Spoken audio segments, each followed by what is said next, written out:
আল্লাহ রাব্বুল আলামিন সূরাতুল হিজরের 43-44 নম্বর আয়াতের মধ্যে বলেন, ওয়া ইন্না জাহান্নামা লামাউইদুহুম আজমাইন, নিশ্চয়ই জাহান্নাম তাদের প্রত্যেকেরই প্রতিশ্রুত স্থান হবে। এ বন্ধু, হাফিজুরের দালালি ছাড়ো।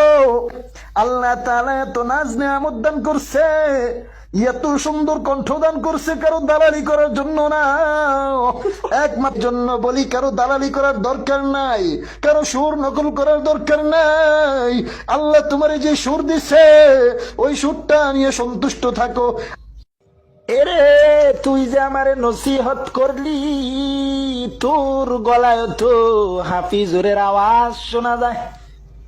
তুইও তো হাফিজুরের দালালি কইরা কইরা আরেকজন রে নসিহত দেস।